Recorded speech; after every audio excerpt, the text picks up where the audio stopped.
You got here pretty fast.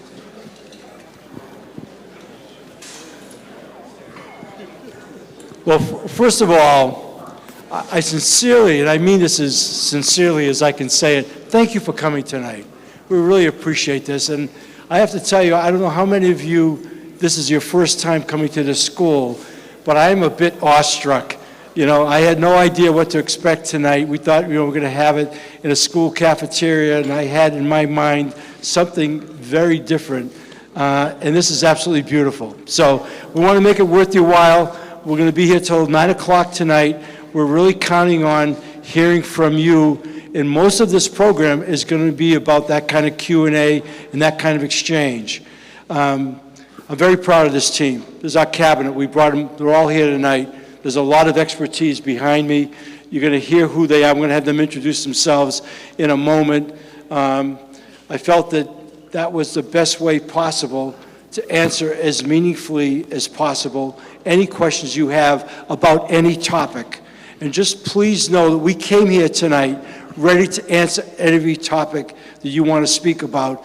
We may not give you the answer you want. Hopefully we will, but we also, and I told everybody, if we had a position, this, which we're about to begin, and by the way, tonight's our first one. Thursday night will be in Waianae, but over the course of the next 10 weeks, we're going to do 11 town halls. So we're excited as a team to learn from you and to engage with you. I want to introduce a couple of elected officials, though, that are here. I saw Augie Talbot. Where's Augie? Councilman Talbot. Augie Talbot, right there. Okay. And I saw Diamond Garcia. Representative Garcia is right here. Is there anybody that I've missed that's an elected official that's not part of our team? I'm sorry. That's right. There you are. Okay. What I'd like to do is I'm going to, since we have a wireless mic, just to kick it off, I'm going to give it to our team and have them go down and just stand up and introduce themselves, who they are, okay? I will say this to all of you again. This has been, for me personally, an incredible leadership challenge. The leadership challenge of a lifetime, the honor of a lifetime. But this is not an individual experience. This team behind me and the success that we're creating for Oʻahu is the reason. There's an extraordinary group of men and women, and I'm very pleased that they came out tonight. So I'm going to start with you, Kim, and just, I'm sorry. This is Mike Formby. Go ahead, Mike. Hi, good evening, everyone. My name is Mike Formby, and I'm the managing director for the city. And Mayor, can I ask a question real quick? So I just came from the Honolulu Youth Commission meeting. And I hope you all know that we do have a youth commission, and there is a commissioner for this district, this region, and I'm not sure if they're here tonight. And if they are, we were going to give them an opportunity to come up and be introduced. Are they here? Okay, I don't see them, but I do want you to meet your youth commissioner because they meet and they're available on WebEx so that you can have your children participate with the youth commission and learn more about issues that they're interested in and issues that they want us as government leaders to implement. So the Youth Commission is very important, but I'm happy to be here tonight in your community. Thank you. Good evening, everybody. Krishna Jaram, I'm the Deputy Managing Director. I had a chance to shake hands and meet a number of you. I hope to meet more of you as the night goes on. Very happy you all are here. This is our first one. We're very excited. Thank you all for being here. Aloha, I'm Roger Morton. I'm the Director of Transportation Services for the city. Happy to be here too and look forward to having a good, meaningful discussion with everybody.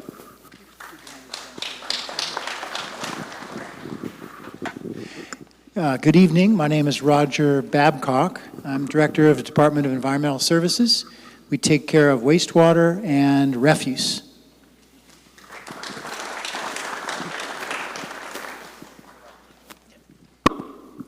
Good evening. Nice to meet some of you. My name is Aaron Takasaki Young. I'm currently an Assistant Chief with the Honolulu Police Department. We look forward to hearing from your questions or concerns that we may be able to assist with. Thank you. Good evening. I'm Brian Gallagher with the City Department of Design and Construction. the deputy director. We manage city road repaving, drainage systems, sidewalks. We perform maintenance at parks and other city facilities and buildings, fire stations, police stations, things like that. Thank you. Aloha, everyone. Sam Moku, Chief of Staff for our Mayor, Rick Blangiardi. Aloha. Aloha, I'm Hiro Toya. I'm the Director for the Department of Emergency Management. And we do coordination for preparedness and response to disasters for the city. Aloha, good evening. My name is Matt Gonzer, and I am the Executive Director for the City's Office of Climate Change, Sustainability, and Resiliency, which was created by the voters in 2016 via a city charter amendment. Good evening. I'm Kim Sparlin, Deputy Director at the Office of Economic Revitalization, one of your newest offices in city government. We're excited to share our vision with you as we walk around and talk with you later if there's an opportunity for that. Thank you. Good evening, aloha, and thank you for joining us. I'm Nola Miyasaki. I'm the Director of the Department of Human Resources. We manage the personnel administration for the entire city. We have a workforce of approximately 11,000 people. We handle labor relations, benefits, examinations, recruitments, and workers' comp. We're self-insured for workers' compensation. Thank you. Hi everyone, I'm Kim Hashiro. I'm the Director for the Department of Customer Services. So we provide services for driver's licensing, motor vehicle registration, satellite city halls. And I just want to thank everyone for coming out tonight. It's great to see such a large turnout.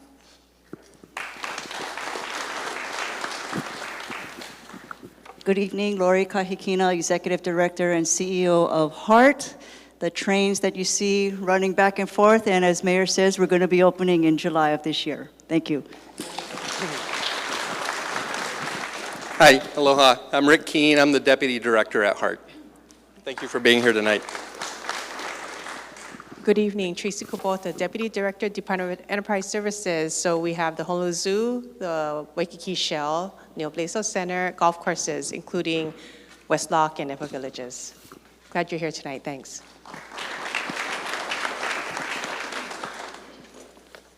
Good evening, everyone. My name is Warren Mamizuka. I am the Deputy Director for the Department of Facility Maintenance, and we maintain all city streets, roads. We do stream mouth opening, we do stream cleaning, pothole patching, street sign replacements, repairs, and also pavement markings. And we also maintain all city buildings and 53,000 plus streetlights. Thank you.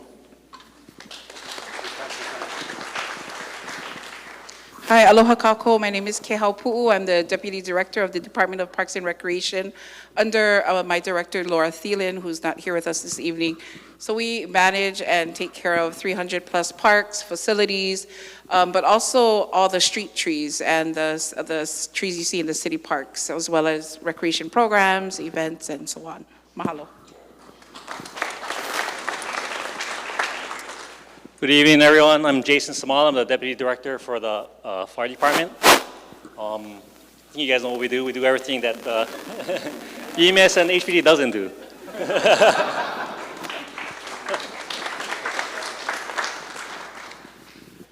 Good evening. My name is Mark Wong. I'm the Director of the Department of Information Technology. I'm also the Chief Information Officer for this city.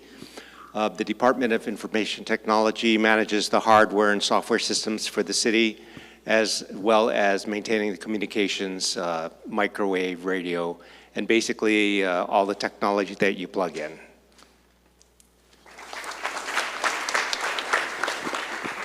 Good evening, everyone. My name is Jiro Sumada. I'm the Deputy Director for the Department of Planning and Permitting. We do building permits and land use permits. And the Director is here too. Aloha, everybody. I'm Dawn Apuna, Department of Planning and Permitting, aka DPP, and I'm the Director. And thank you for having us. Good evening, everyone. I'm Kalani Hall, Fire Chief of the Honolulu Fire Department. Happy to be here and see all of you, and look forward to some productive discussions. Thank you. Good evening. Haku Millis. I'm with the Department of Design and Construction. You heard a little bit about what we do from my deputy, Brian Gallagher. Very happy to be here and thankful for your guys' time, so thanks. Aloha, my name's Anton Krucki. I'm the Director of the Department of Community Services. So we do housing, affordable housing, we do the vouchers for the city, we do work programs, and we do service providers and service providers for homeless. Thank you for having us.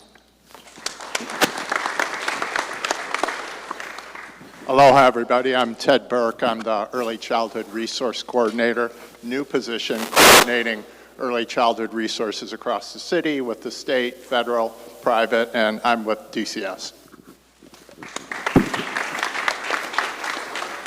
Hello, good evening. My name is Ian Santi. I'm the Deputy Director for the Honolulu Emergency Services Department.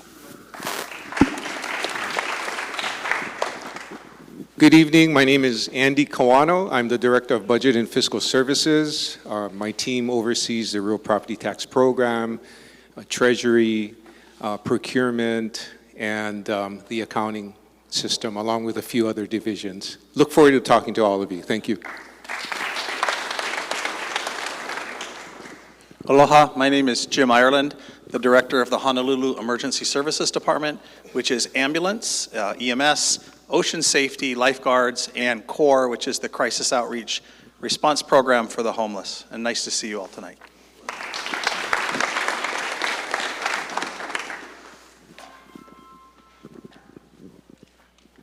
Aloha kako, Ernie Lau, Honolulu Board of Water Supply. Mahalo.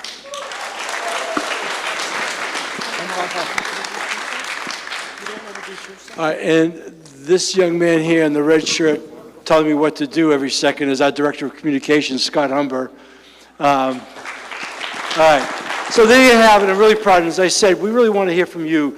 We've made a decision, though, that everywhere we go, we want to just do a very brief presentation on things that would be perhaps new information for you. And so we've asked Roger Morton tonight to make a very brief presentation since the rail is about to happen here. As Lori said, we're going to start in July. So Roger's our not only Director of Transportation Services, but I think you know that once the rail becomes operational, the city takes it over. HART is building it. The city will operate and maintain it on a going forward basis. And Roger comes to us after 40 plus years of running the bus on Oʻahu. He's one of the most knowledgeable guys on transportation we're fortunate to have. So Roger, where are you? Okay, all right, here you go. Thanks, Mayor. This is really an exciting time for Honolulu. I did prepare a little slideshow, and I'll talk along with it as we go. So, Scott, can you start our show here? I want to talk a little bit about our system, our bus rail integration. We are committed, as the mayor said, to opening our system in July. HART has a few hurdles to get over to get that done, but I'm confident that everything is going great. In fact, in our trial operations on Sunday, we had a 100% fault-free day. And we need to have 98.5% fault-free for 30 running days. We're getting up in the high 90s in that, so we're gonna get this system open. Next slide, please. You know, this is not our first rail system. This is from 100 years ago. You had a rail system that went right around the island. And rail in Honolulu really started half a century ago, about 50 years ago. We started planning for rail. Next slide, please.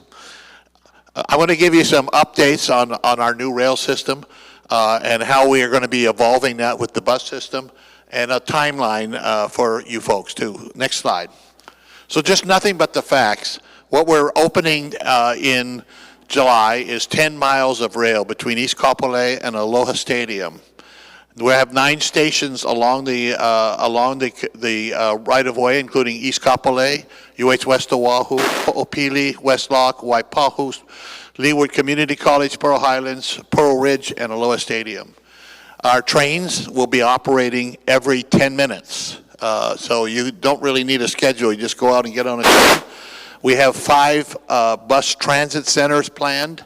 And we have 3 park and rides located in the ʻEwa area at UH West Oʻahu, at Ho'opili, and a park and ride at Aloha Stadium. We serve 2 university campuses, and we're just very excited to get it going. Next slide, please. So that's our track right now. Again, it goes from East Kapolei to Aloha Stadium. It goes pretty much follows the same alignment that we did 100 years ago. Next slide. One of the keys to riding this system is to get a holo card. What is a holo card? It's a smart card that allows you to ride the rail.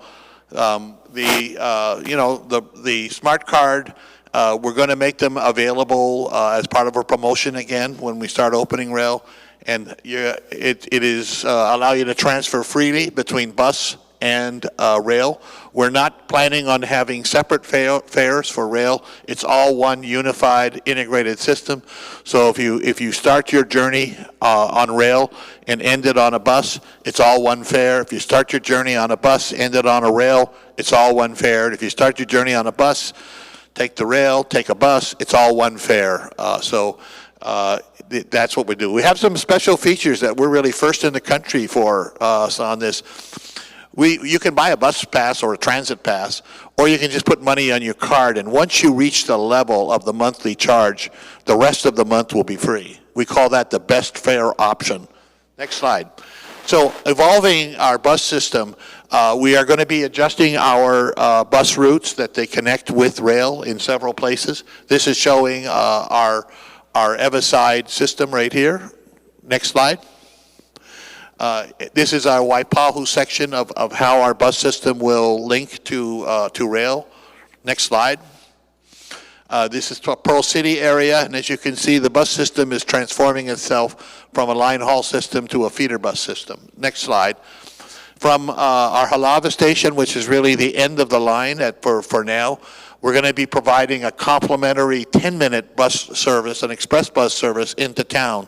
So from Stadium, you can get off the rail. There should be a bus waiting for you, but so we're going to try to coordinate that. And then we're going to make it an express bus trip all the way into town and on into the University of Hawaii. Next slide.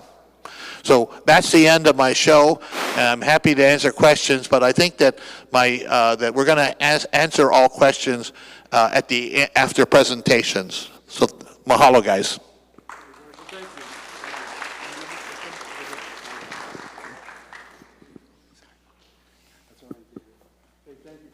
Next up, we have Amy.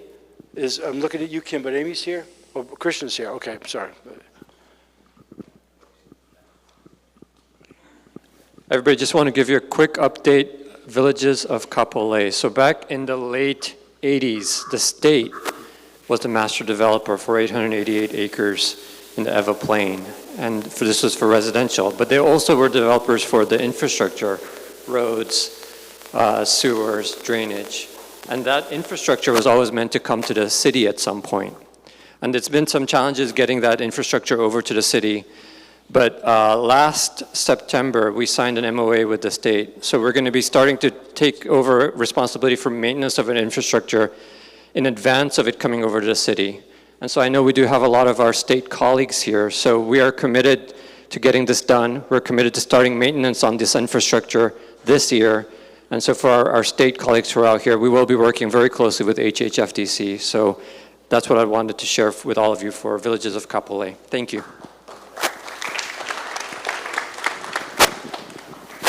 I just wanted to give you a quick update on Varona Village. So some of you might remember Varona Village. 26-acre parcel was acquired by the city in 1990. It was a former plantation village, one of 8 that was known as ʻEwa Villages. And in 1995, the sugar company went out of business, and the city made a commitment to work with homeowners, landowners there, as well as to build new affordable homes. So in 2018, the city started negotiating with a developer to have that parcel turned into an affordable housing community. And in 2020, they signed a development agreement, had 11 preconditions, very complex preconditions. And over the last 2 years, We pretty much negotiated those preconditions out, so that we're hoping this year in 2023, you'll see active development, and we'll begin working with the people that still live in that community. So Varona Village, if you have any questions, please come up and see me. I can give you more information. Thank you. Aloha. It was asked to just give a little bit of an update on the state local fiscal recovery funds and where we are with that. We affectionately refer to them as the SLFRF in case you're tracking along at home.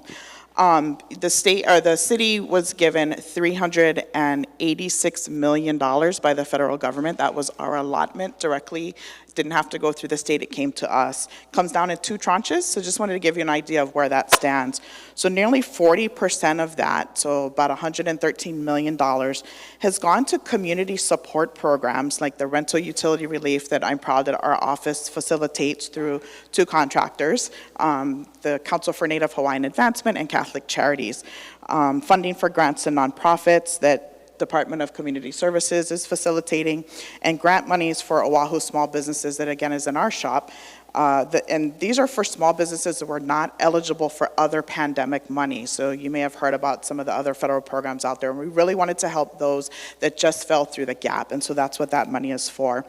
With respect to the rental and utility relief program, of the money that has gone out to date, we're happy to say, or a little bit sad to say, that there's still a need there, but in the ʻEwa Beach and Kapolei area, 3,191 households received money based on our calculations from our consultants, resulting in $26,882,000 and about $420 that went out into the community to landlords to keep those homes in affordable housing stock.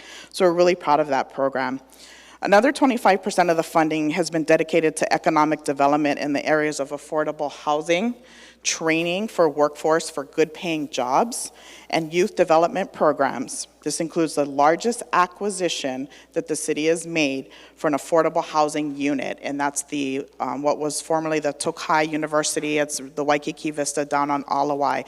We're excited about this purchase for the potential that it has, not only in the housing units, but some of the wraparound services that can be facilitated there, and down in a core where there are some good paying jobs within walking distance. So we're excited about the potential for this program. Another 20% of the pandemic relief supports city plans to assure safe, affordable drinking water for the island of Oʻahu in perpetuity. So we're proud to put money into there. And another 18% has been dedicated to support the transformation of city operations so that we can provide the city services that you all deserve and that we want to provide to you. Things like the improvements to the Department of Planning and Permitting, and updating some of their systems so that they can be more efficient and responsive to your needs. Capital projects and innovative staffing pilots, which sounds very government and jargony, but it's really, really important for us to maintain our workforce and, again, provide those services. And then some staffing pilot programs at our parks and recreation centers we're excited about, and hopefully you guys will all talk with Deputy Director Pu'u over here. Our summer fun program is coming up. And then upgrades to the handy van services, which so many of our residents, probably some of your family members, really rely on to get out into the community and medical appointments, jobs, those kind of things. So we're really proud of the work that's being done. The money is going out, and it is going out to support, you know, our community and what our needs are. Thank you. Thank you, Kim. Before we get to the questions, I'd like to make a couple more introductions. First of all, you are joined right now by a very strong advocate for you, Senator Kurt Favela, who just came in. Also, I'd be remiss if I didn't mention, I know there's a lot of our team here, but there's a few people I do want to point out. First of all, Ian Shuring is our Deputy Communications Director. He's going to be running the audiovisual tonight. And the rest of our communications team, young Miss Brandy Higa and Molly Pierce are over there. The other woman sitting next to the column, who I thought was going to come up here, very talented. She's the executive director of our Office of Culture and Arts. Makanani Sala is here. And Lloyd Yoniaka is here, who runs our neighborhood boards. Lloyd's here. And so, okay, so, and I think that that's about it. There are other people here, but we'll be doing nothing but introducing ourselves. And the whole idea of that is I wanted everybody to experience what we're about to do together. as we all kind of share. We share in our learning, we share in our expertise. I want everybody to feel it, so I'm really grateful they're here tonight. I also, though, want to ensure the fact that you get the answer that you're looking for, and I can tell you, as I said earlier, it may not be the answer you absolutely want to hear, but the right people are here to provide you with the very best answer. So with that, I think as a matter of protocol, it would be best and easier for us to share your question with the room if you would be kind enough to come up to the microphone and we can kick it off and we'll start that way, okay? All right, I see people eager to get out of their chairs. You're right here. Now, I'm going to tell you right now, some of these topics are big, some of these topics are complicated, and I'm going to tell you, since I'm the acting MC, I'm going to control how long you get to do that, because we've got a lot of other people in here. I know off the top, Maglev is here, Makakilo Drive Extension is here. These are big topics. We'll try to handle them in a reasonable time frame. Fair? Because what I don't want to do is have a couple of people dominate the evening, with all due respect. We want to try to make it as wide as we can, and we'll come back, if time allows, and further get into the detail. I think that's a good way to do it. So, this gentleman's up first. You're up here first. Okay, go ahead, sir. Thank you very much, Mayor Rick. My name is Bernie Vitting. Oh, I'm sorry. Hi, Bernie. Yeah, my name is Bernard Vitting. I'm a retired social worker with the state of Hawaii, and now ever since retired, I'm a substitute teacher here in the schools at Kapolei High School and at Christian Academy. But my question is that what has taken so long? We've been waiting 28 years in Upper Makakilo for the Makakilo Drive extension, and I know that there was a road going up there that currently Grace Brother uses. But as I hear the plan for, I know Roger Morton and I think Lori Kahikina, a lot of you guys' faces are familiar, but I'm so glad you guys came to hear our heart.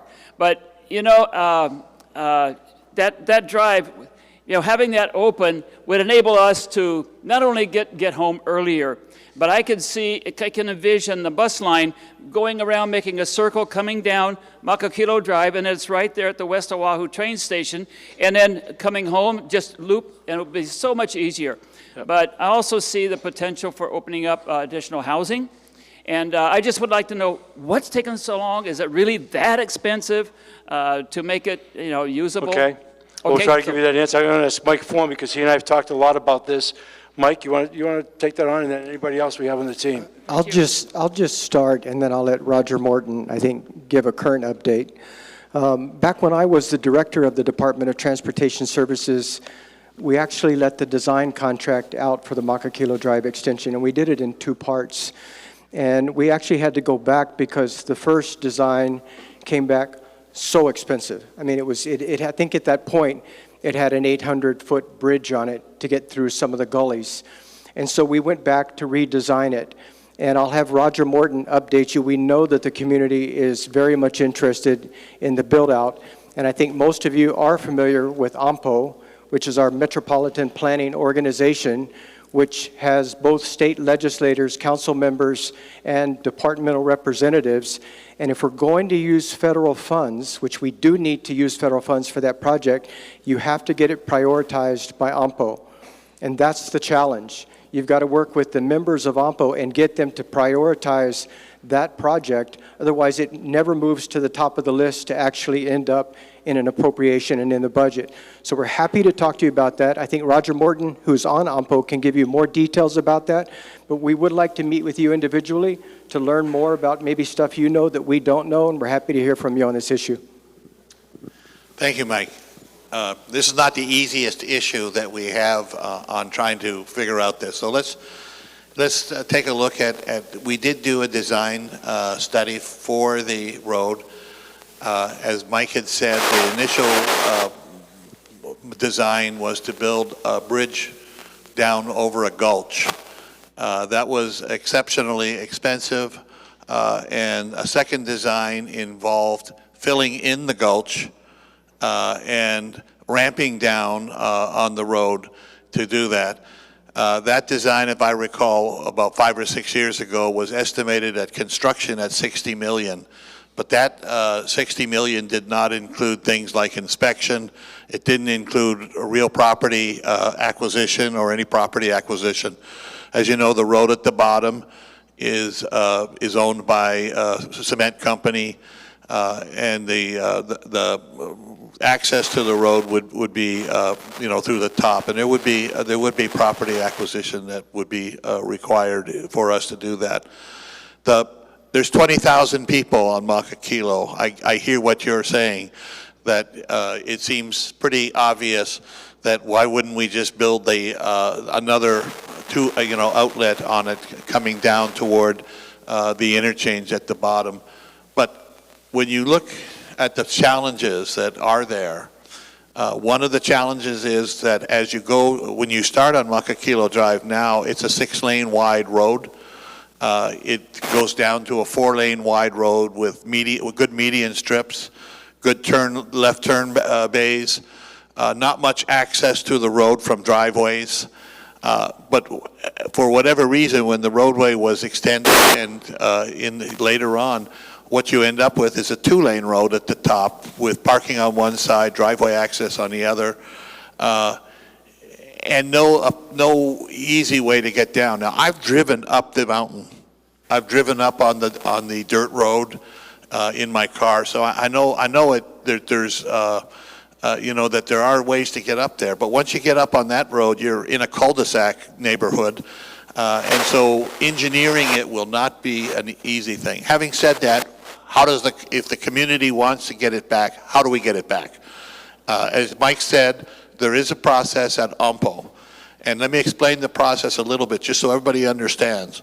That at UMPO, what we do is we prioritize all the projects island-wide on the island, because there is not an unlimited amount of money. Most of the highway money goes into system preservation. That's maintenance and repair of the freeway systems and the highway systems. All of the money that we get from federal sources is Federal Highways Administration money.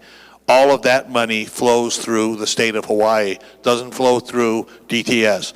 Normally what we get from that, because there is a law that says some of the money has to be allocated to the counties and municipalities. We normally get about $23 million a year on that. And we use that money to upgrade our traffic signals, to put in complete streets, and to do projects like that. So to get Makakilo Drive back on track, number one, it is included in the long-range transportation plan for the island. So there is, and that's a good thing, because in order to get on the TIP, number one, you have to first of all be on the long-range plan. It is on the long-range plan. How to get back on the TIP? Well, the process is that probably in about 2 years from now, there'll be another call for projects that will go out island-wide. Your best bet would be to link up with an elected official that's on the AMPO, or to get involved in the Citizens Advisory Committee. There are numerous ways that projects can be proposed. But in order to have a final list, what happens is AMPO and the state and the city estimate how much funding we will have available, and that's distributed to all kinds of different transportation projects. So that's the challenge, is getting a project on there and doing it. Now, AMPO has, when they have, after they have a call for projects and they get a lot of projects in, there's goals and objectives for AMPO, and the staff and the policy board rank the projects against the existing goals that are included in the long-range transportation plan. I'm going on, I know, and I'm probably going to get a hook if I don't. There's enough people here. And let me say, this is our first time, so let's get the ground rules as we make it up here to make it easier on all of you. It's only 7:35 or so. We'll be here to 9. You don't have to form a line. I think we'll have plenty of time. I'm going to go to this gentleman next, Frank, so you can just take, you guys sit, I promise you, we won't leave here. If we have to do it, we'll cut people off on some of the short answers, but you'll come up here. Mike, you have a chance to be able to ask you questions, okay? We'll come back to you next, sir. Sir. Aloha awina la. My name is Zosimo La'akea Arista. I'm with the Hawaii State Council on Developmental Disabilities. And I wanted to ask a question, because we feel issues about anything disabilities statewide, federal, state, city, and county. In fact, I'm on your committee on aging at the county level. I'm a representative, but we field questions from people who have disabilities, and we recently received 4 calls from the community members saying they've been declined bus passes because they've applied and they've put down on their application they are individuals with intellectual and developmental disabilities. But they were declined because according to the email that we had sent to your office, those disability passes they were not eligible because they placed that term intellectual and developmental disability on their application. They had a health physician verify that and brought it in and applied, but were declined. Per the mayor's office, according to the bus, no longer were intellectual and developmental disabilities allowed to apply for bus passes, and they were declined. We received 3 other issues and calls from complaints from the community. So we emailed the Department of Customer Service saying they submitted our concern to the Department of Transportation and that their office should respond to us for a meeting on September 2nd, October 4th, November 3rd of last year, but nothing happened. So I'm just following up with that issue because the people with disabilities who apply for bus passes still will write down intellectual and developmental disability on their application. Okay, before I turn to either Kim, Hashiro, or Roger to respond to that, I'm obviously not aware of that. I mean, that's not the kind of stuff that comes, it may go to the mayor's office, but I didn't see that. And I understand your concern. I want to have an answer. But I'm going to say it again to you folks waiting in line. You can sit down if you'd like. I promise you, we're not going to run away and just be comfortable, or you can stand there. It's your call. I'm giving you an option. Roger. Okay, I'm aware of the issue. First, with people with developmental disabilities that can't navigate on a regular bus are definitely eligible for a bus pass. I am planning to have a meeting with Lou from the Disability Rights Center and from a representative from HARM over this exact issue of what it is. So what is the issue is basically that we follow an FTA definition on people that are entitled to it. And the definition that FTA has is a slight difference between the definition in the ADA. We follow a definition that originated in the Rehab Act in 1973, and that's the one. And the difference is this, is that the ADA talks about a definition of a person with disability that has life issues, and the definition within the FTA is a person with a disability that cannot effectively use the regular transit service. And so if you fit that definition, you're entitled to that pass. Additionally, just one more thing is that we are also, for a lot of people, we also have a low-income pass too, which has the same rate. Hey, Roger, we're just going to talk openly in front of you. I understand about the FTA, but I would hope we could be more generous locally with respect to our own definitions and be able to accommodate. And I'm hoping that that's something we can be able to do, okay? Yeah. Thank you, sir. Okay, thank you. Okay, big topic. 5 minutes. Otherwise, you'd be here for 3 hours, but I respect this man a lot. I was blown Mr. away. Mayor, Go ahead. I asked Ian last Friday what the ground rules were, and he said there were none. I'm making them up as I go. I know. There's a deal when you get elected mayor. It says you have a town hall, you get to make up the rules. So I think the thing we want to do tonight is we want to make this as engaging and as interactive, but go ahead. I had 4 minutes. I'll try to speed it up. You can have all 5. Go ahead. Okay. Mr. Mayor, I received this magazine from Campbell Estate in January 1993, more than 30 years ago. This graphic shows the long-range road plan for the area and includes an extension of Makakilo Drive to a proposed interchange on the H1. As roads were built in the area, nothing happened until March 2001 when the extension was listed in the Transportation for Oʻahu Plan, or TOP 2025, and we expected to see something finally get done.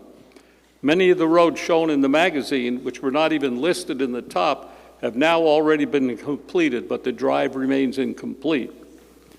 In 2004, Castle and Cook started to expand by another 270 homes and extended the drive more than 2,000 feet, leaving 4,000 linear feet. In February 2005, OMPO's Citizen Advisory Committee, of which I'm on, by the way, proposed the extension to the Policy Committee as its #1 project and its #1 category of projects. Over the ensuing years, the 4-lane extension bounced in and out of the Transportation Improvement Program, or TIP, which was controlled by the Policy Committee, now known as the Policy Board.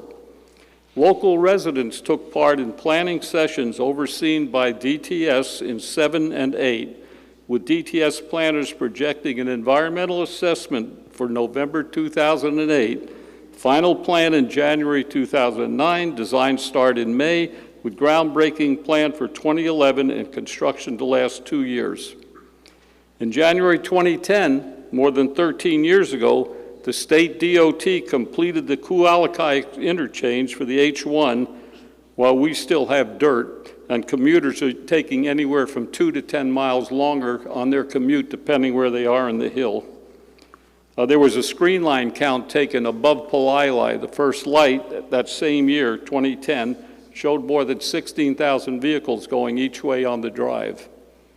We've asked DTS for a new screen line count between the H1 exit and the first light below Palai, but perhaps they don't want to see the post-COVID numbers. The single access at the bottom of the drive is obviously a safety issue. Any blockage would not only leave 20,000 residents unable to get off the hill, but also prevent its use for a tsunami evacuation area. Along with the increase in congestion, time, gallons of gasoline, this also hurts the environment and the wallets of local drivers. And Mr. Mayor, you need to be made aware of the straight shot that commuters and the bus would have from the top of the hill to the park and ride lot at UH West Oʻahu. That will be in service this summer. Several months ago, Director Morton cited a priority for the widening of Salt Lake Boulevard, an $80 million project, and a lack of funds preventing completion of the Makakilo extension. Salt Lake widening is nice, but they already have a road and we have nothing but dirt. In any case, the game has changed, as revision 11 to the TIP now shows $545+ million in new money from the Federal Highway and Federal Transit Administrations directed toward complete street projects. I am presuming that the state and the city finally acted to get these funds after Hawaii was the only state not receiving such funding in fiscal year 22. So we're asking, Mr. Mayor, that the final design be for a complete street and be finished before the end of this fiscal year for Hawaii, and construction starting in revision 12 in the TIP for groundbreaking at this October, with completion in 2 years. I'll just close by saying the Pentagon was completed in 18 months. Thank you. Thank you, Frank. Well said. I would just let that go. That's well said. Look, you know, we're recording everything. Just so you know, we're recording everything, and so any questions are not going to get lost if we don't have an immediate answer, and I appreciate that. For some reason, I thought you were going to talk about maglev, but I appreciate I did. The last time we met, when I was still at Hawaii News Now, I was so impressed with what you had to say. All right. Yeah, thank you. Hello, my name is Kylie Swan. I am a sorry. Hello, thank you so much. I'm so little, and sorry. Thank you for holding back to me. Hello, my name is Kylie. I'm people with intellectual disabilities. Question I want to ask you for maybe Mr. Morton can answer this. For the bus pass, question, if I apply for the handy-van bus pass, if I have to ride a rail, how this process works? How the bus pass works? Roger, can you ask that question again? If I use the bus for the bus pass, yes. Do I do I qualify for ride-a-rail? Yes. If you have any type of pass, disability pass, adult pass, senior pass, it will be usable on the rail. Another question is, I applied for the bus pass, does it still work for the rail? Yes. Okay. It would still work for the rail. Another quick question is, if I live in ʻEwa Beach, I live all the way down on the Keoneʻula, how do I transfer to the rail from ʻEwa Beach? You can do bus to rail, and we are also implementing handy van to rail. Okay, thank you so much. Okay. You're welcome. You're welcome. I think that, as Roger said in his brief presentation about the rail was always designed to be a multimodal transportation system where when you finish at your last stop, we get off and ride on a bus. And we really want to make it as seamless as possible. We said that last week. When you get off at Aloha Stadium, if you ride it from out here, there'll be buses waiting to take you to various locations, and there'll be buses there for every train that arrives. And so paying for that, as Roger talked about it, we're trying to make it as seamless and as universal as we possibly can for ease and efficiency. Sir. Hi, my name is David Figueroa. David? I'm here with my wife, Ann. She's a retired nurse. I'm a retired sales manager. We're both lifelong residents of Oʻahu. And I want to thank you and the directors and deputy directors and your team for coming out here and meeting with us. This is our first time at a meeting like this, so it's really exciting to see you all here. I want to thank all of you. You're the rubber that meets the road. You keep our city moving, and you're doing a great job. However, David, I really liked it before the however. I was feeling so good when you were there, but go ahead. Well, the optics sometimes takes away from their work. I'll get to the optics later, but my question has to do with property taxes. Mm-hmm. There's a lot of people in this city, been in their homes many years, and we've got to do things differently. You guys don't get a blank check. We don't get a blank check as citizens, whether it's a Social Security or pension, whatever it is. So you've got to help us. And we need somebody to step forward, whether it's Councilman Audi or Councilwoman Tupola. Somebody's got to step forward and put some guardrails on our property taxes. You don't get to spend more money just because housing costs more in Oʻahu. You've got to be able to find a dollar amount, a percentage, and top it out. I appreciate the $300 offer, but I'm sorry, that's not enough to offset. Well, I understand that, rates. but there was a finite amount of resource for us to work with. So there's 152,000 homeowners that have homeowner exemptions. So when you do the math on that at $300, that equates to two things. One, in the aggregate, it equates to $45.5 million, okay? Secondly, it equates to an $86,000 one-time only home exemption. We are gonna look at the taxes. I don't believe we're gonna lower the tax rate here. That actually is a thing that has with the council. But we are going to look in this next season here as we go forward on what we're going to do, because we've come to a place where we were surprised as well this year by the assessments, okay? And we try to respond, and I think we have so. In fact, I can tell you on record, we've responded historically. This has only been done once before, but never for this amount. And the challenge is when you time it by that. So we're doing a lot of other work on creating housing to make it affordable. I could talk to you at length about that. But for those of you who own homes, who now have assessments, and the values are up there, we're aware of that, okay? Mayor, is there a way that we can use the purchase price of the property instead of the retail value? I'm not planning to sell my home.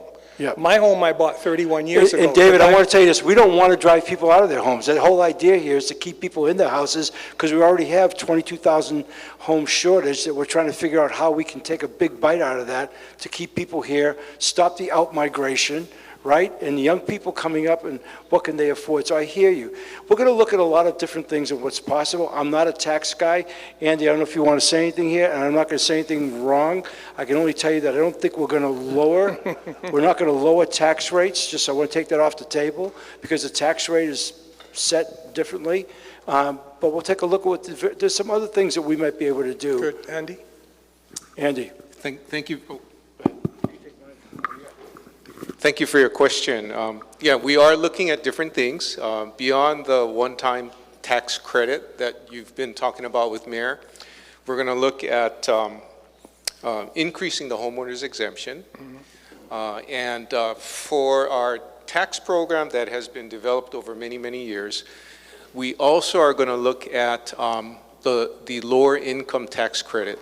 So currently, if you're a homeowner, and usually the homeowners are elderly, if your income for title holders on the property, if you have a homeowner's exemption, if your income is less than $60,000, your property taxes are capped at 3% of your income amount. Okay.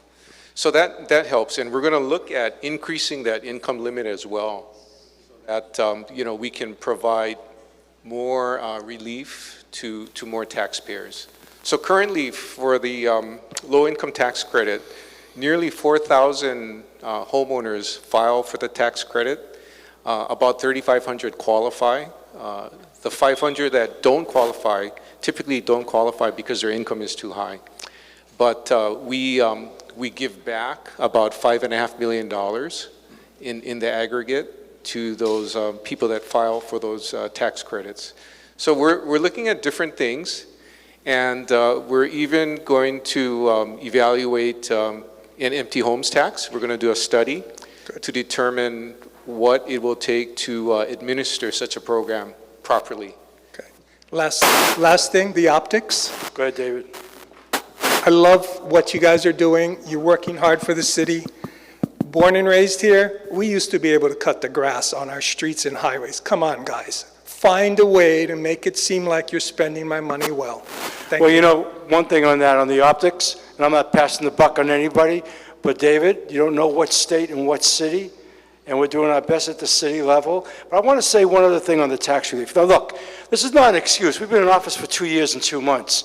Taxes are very complicated. This came up, this surprised us, as I've said it openly, I said it to the press. And we wanted to do something that would be immediate.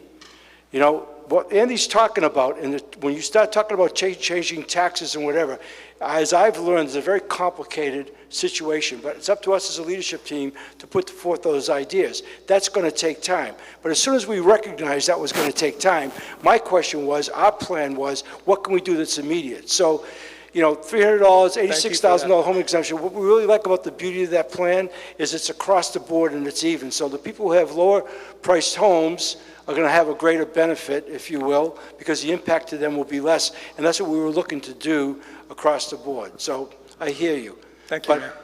All right, I hear you. Thank you. Thank you. Okay. Yes, ma'am. Aloha kako. As everyone else says here, it's not always that we are gathered around, so I also say aloha to my fellow residents here. I'm Carolyn Wagan Hildebrand. I'm a resident of ʻEwa Village since 1994 and currently a state planner on mental health with the state of Hawaii. And I'm so excited that you chose this neighborhood, this community as your first stop. Hopefully you're all high energy yet.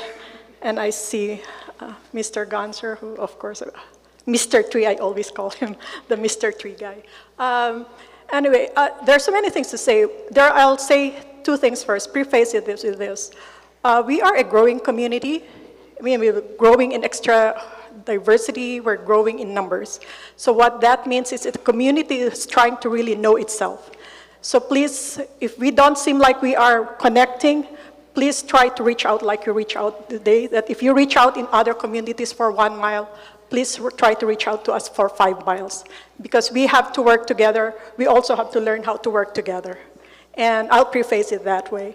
I'm here because I live in a community that's so special, the historic ʻEwa Villages, and it is actually a state historic district, part of it is state historic district.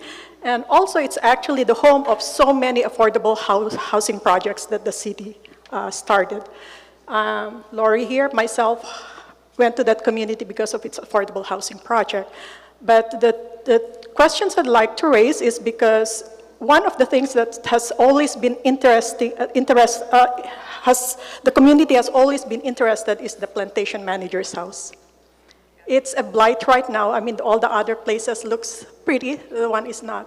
Now, if you take a history of the master plan, that has always been wished. The community has always hoped it will be a community center, museum, heritage center, or something like that. Last year, or was it 2021, it was we had a Celebrate ʻEwa, and we did ask the community again, and that feeling has not changed. So what is your question on this? So my question is, how can we work with you so that our community can build our coalition, starting with our ʻEwa Villages Historical Society, so that we can actually realize that idea? Okay, so that's why we came here tonight. I have your card. We spoke earlier. I will contact you personally on this, and we'll figure that out, okay? And then secondly, we love our neighborhood, and it's a great place to really have trees, but I don't know, we keep on losing trees, and I'm getting different answers. So if you can, we're not trying to get answers right now, but if we just know who we will connect with, so that, you know, the trees around the park, in the ʻEwa manager's house, and in the median strip, we can handle those, because I'm getting different answers. I was even surprised, they say, oh, it's You're getting different answers. I want to understand something. You're getting different answers about planting trees or dealing with the root structure that's ripping up the streets? Basically this, we would like to have tree covers also in our community. How do we do that so that we are like any other neighborhood that will have trees, so that we can walk in our neighborhoods pleasantly and calmly and all that. So Matt Gonzer, is it, Kay, you want to talk about this for a second, about the trees between the two? She wants to, you want to increase your trees, right? We're trying to understand how we can handle the tree. Save the trees, replace it, plant. What it is is we're losing some trees, and I understand different problems, but basically the bottom line is this: we want to have trees for our older people and our younger people, especially during the summer. Yeah, I can give you my card, or our program information officer is here, and we can connect. It is definitely our department's goal. We want to continue to increase our tree canopy over Oʻahu. Matt Gonzer, he can speak to that too. So whenever it's nice that you're actually asking to malama, keep the trees and increase, because we get a lot of requests to cut them down, and it is, again, it's our goal to keep trees, right, help with heating. So yeah, we can talk story about how to, Yeah, that's my only purpose right now, is to know who to talk story to, and and the tree she's talking about is the one on the meteor. That's one of them. It's part of historical. The trees on that street is all dying from diseases. What they're doing is cutting it down, but they're not treating the trees that's there. Oh, okay. So anyway, we'll talk story about it. You'll get a call tomorrow, okay? And we'll get on this. Okay. So we'll talk story about other things, but we'll have, One last thing is, I really like to thank Mr. Ernest Lau for saving our water. I am with the State Council on Mental Health. Shout out to Ernie, And we had such a, people came to us telling us about their mental issues because of the water. So shout out to you. Thank you very much they actually make me cry, and I always cry when I imagine what's happening to our water. Thank you. Thank you. And we're going to call you tomorrow. Aloha, Mayor, and thank you so much to all of you for attending. This is quite impressive, actually. I'm very happy to see this, as well as our residents. I'll try to keep this brief. I actually have You should introduce yourself so I know who you are. Hello, everyone. I'm Michael Kitchens. I'm with Stolen Stuff Hawaii, and obviously a resident of ʻEwa Beach. I have two questions. If we can't cover the second one, then hopefully somebody else will. But my first concern is homelessness. As a recent resident of ʻEwa Beach, I moved here in 2009 from Kalihi.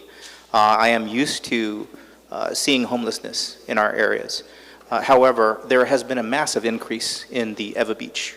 I'm starting to see them not frequented around Ha Bush, but more into the local, like newer parts of ʻEwa Beach, around the convenience stores, it is quite bad. I have children, and they're having to step over homeless.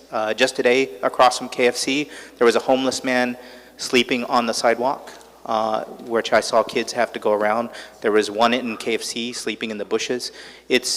I have empathy for the homeless. I understand that there are problems, both with mental and health and drug rehabilitation, and you can't force them. But I do see that there has been an increase, and that is a major concern to me, because I don't want to see our community become, as difficult as some of these other places have become. And I think that's a big problem. I was just wondering if there is a Homelessness plan. is a very big problem. Yes. And we know, Mike, it's island-wide, right? And as we've set up CORE, we knew that the other plan, the whole compassion structure with police, holding the police at the tip of the spear and just moving people around wasn't working. And so Jim's been able to get a lot done with CORE in our first year. We've taken a lot of the bite out of the police department, our EMS services, our hospital emergency rooms, more in the urban core. We're expanding CORE this year. I'll let Jim talk to it here in a second. We recognize that here on the west side, our situation fundamentally, when you're dealing with the chronic homeless, these are people, for the most part, that have been out in the streets for about 10 years. That's, 50% of the population has been out there that long. A very high percentage suffer from some kind of mental or drug or alcohol addiction or other kinds of addictions. Not easy to deal with. In order to be able to pick them up and gain their trust, you need to take them somewhere and provide wraparound services to get them really off the street. You just, what they were doing before, picking up people like that, a 911 call, taking them to the hospital, they're going to the emergency room, they would clean them up, feed them, put them back out on the street within literally hours at a prohibitive cost. And we wanted to mitigate that. But our thing is, we know that there's homelessness throughout the island, not just back in Chinatown or the issues we deal with in Waikiki. And I'll let Jim speak to it. I don't think, Anton too. Okay, let Anton. Thank you for your comment, and I appreciate how tough it is, especially when you bring up your children having to interact like that. The situation that we really try to do is we're trying to get those individuals to make some decision that would help their life, right? And to move them and do that with encouragement, do it with support, do it with maybe helping them in an emergency, in a crisis like Jim Ireland does with his team. And then the key for us is then to have the services, the beds, the different facilities to service those decisions. And so we've had meetings recently with Councilmember Tupola on doing something here in Kapolei, in the ʻEwa area, to try to do some sort of rest stop that could, pull someone in and do that. We'll continue to work on that. But when you see those situations, call me, call my office. I can give you my number when we leave, because when we know where folks are, we'll concentrate services to go there. So I appreciate your comment. We continuously work on this. Homeless numbers were actually down year to year from the last 2 years, but I think in this area they've stayed about the same. So we've got to focus more. But let us know, continue to report that. Thank you. I appreciate that, sir. Thank you for the question. I'm a fan. Thank you, sir. So my name is Jim Ireland. In addition to EMS and ocean safety, we do have the new CORE project. It's been around a little over a year. We refurbished some old ambulances. We have emergency medical technicians as well as community health workers. We're making progress in Chinatown. The merchants there tell me that it's probably somewhere between 50 to 60 to 70% reduction in the homelessness there. Not gone for sure, but it's not to where it was a year and a half ago where literally on River Street you're just stepping over people. We've had a lot of success getting people into shelter, into permanent housing, but this is a huge uphill battle as far as the challenge. And if it was easy, it would have been taken care of already. A person we interacted with today, Ian Santee, the deputy, who's really running CORE day to day, and I'll give him a minute too to give you some perspective, but we got somebody off the streets with schizophrenia on ice. And we got him cleaned up, got him shelter, got him all set. 5 minutes later, boom, because he had to go score. Mm-hmm. And he had to go get his drugs. And so that's the challenge, because a lot of folks are suffering from mental illness or suffering from drug abuse. So I think in collaboration with the state, because we have a governor who's very interested in this issue as well and has background in it, that I think the stars are aligned to really see major changes in the way we approach homelessness with respect to wraparound services, engaging the nonprofits, more shelter space, more respite space, and respite meaning someone who's too ill to be in a shelter but not ill enough to be in the hospital. Because right now or previously, where those folks were just left right on the sidewalk. And so that middle ground where they're not too sick and they're not too well, but they still need help. That's what medical respite's for. And we're actively looking at 3 or 4 sites around the island for medical respite to put folks like that right off the street, because I think people deserve to feel safe in their own neighborhoods and children be able to play without worrying about someone who's on drugs or drunk or ill mentally, hurting them. So I think we're making progress. We've been working with Councilmember Tubla to get out here to have a presence in West Oahu with CORE. And we're currently kind of developing and hiring for a new CORE group to actually have a permanent presence out here in West Oahu.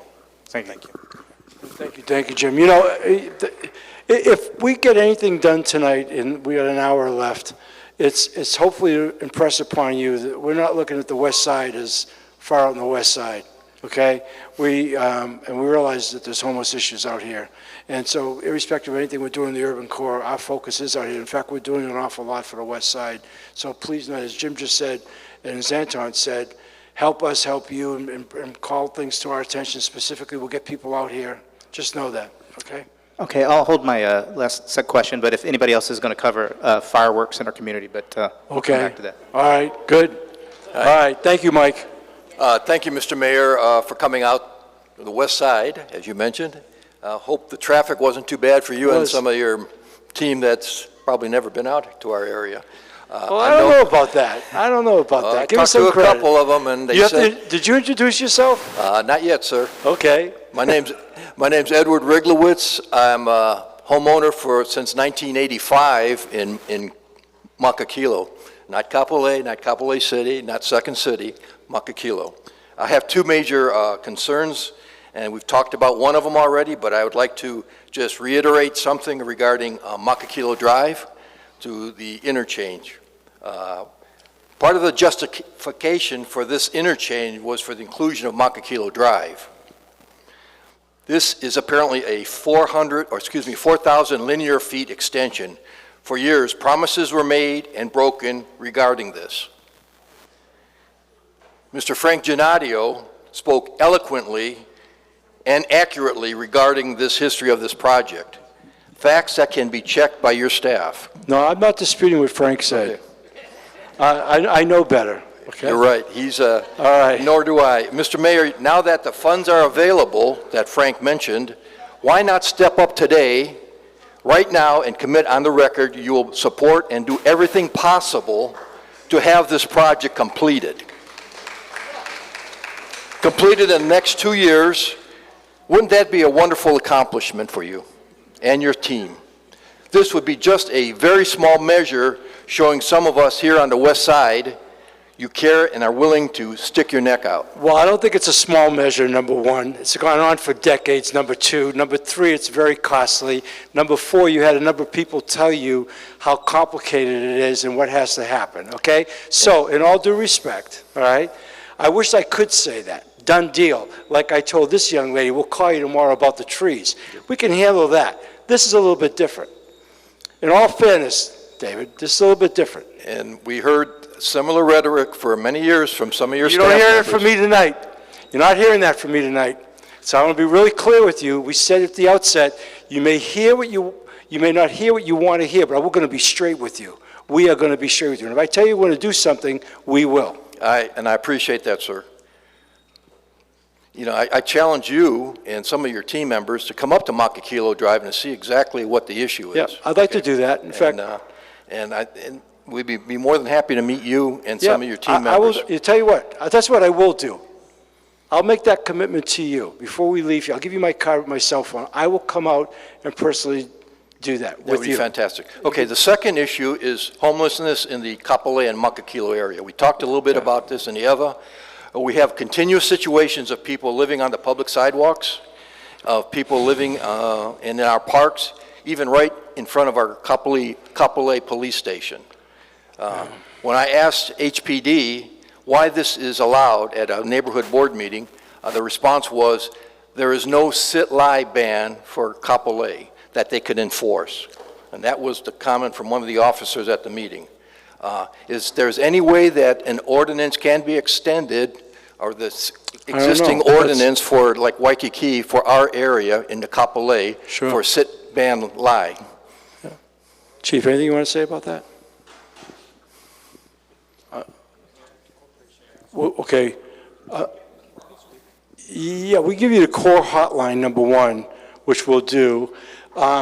Mike is saying we got to talk to core counsel about that, because if that's the, I'm not that familiar with the law with respect to it not being applicable here, but if we can do that, we will. That's something we could possibly do, Chief. Thank you for your question. Obviously, homelessness is a big concern for every community, whether it's Kapolei, Makakilo, or even ʻEwa. Even though there may not be a sit-lie ban, officers can respond to violations that may be of criminal law or other matters that may necessitate us to evaluate whether or not it requires a mental health evaluation. No, they're sitting on the sidewalk and sleeping and living right in front of us. It's a disrespect not only to the members of the Kapolei community, but to you guys, leaving that station every day, driving past them. The comment to me was, call 911 and issue a complaint. Issue a complaint was what the comment was. So I'm frustrated that we have to do that, and you guys are being disrespected by these people sitting there and lying there. I know why they're doing it. Some of them said they feel safer in front of the police officers. Yep, understand. And believe me, sir, as much as it's frustrated for the community, for us to see the recidivism going back and forth, it's just as frustrating at us. So it's going to take all of us to come up with some kind of laws or other rules so we can rectify this problem. Thank you. Do what? Yep, Senator What's Fuel, that's Kurt? another one.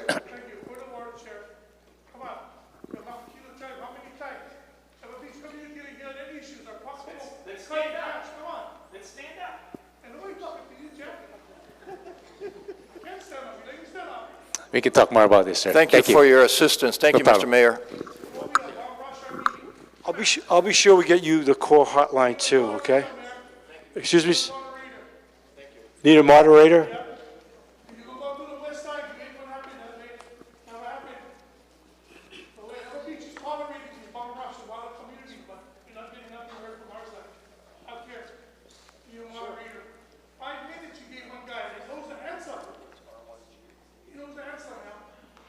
Okay. Well, so far, I think we're answering everybody's questions we can, but go ahead. Hello, my name is Ann Horwath. After I retired working 30 years as a public health nutritionist, moved out here to ʻEwa Beach in 2001. Half that time has been spent with one issue, and that is the emissions from the Honouliuli wastewater management treatment plant that are noxious and toxic. I was introduced to, I'm sorry, I forgot your name already, but we had a nice talk. Dr. Roger Babcock. Yes, Mr. Babcock. And we had a nice few-minute talk, but over the last about 10 years, I've heard the same thing. So sorry, you cannot go out and have dinner on your lanai because it's so toxic and noxious that it invokes the gag reflux. We were promised that with the new renovations, that by April of 2021, we would not have any more of these emissions from the plant. And I mean, the same thing, you know, you apologized, you told us about cleaning of the tanks, et cetera, but I've been there before with so many different people, and it's not resolving itself. I want to know also how far these emissions go. We live on Coral Creek Golf Course, so we're relatively close. Okay. Our grandson goes to Barbers Point Elementary School. Is he in danger, as are the other students, of breathing in these toxic fumes?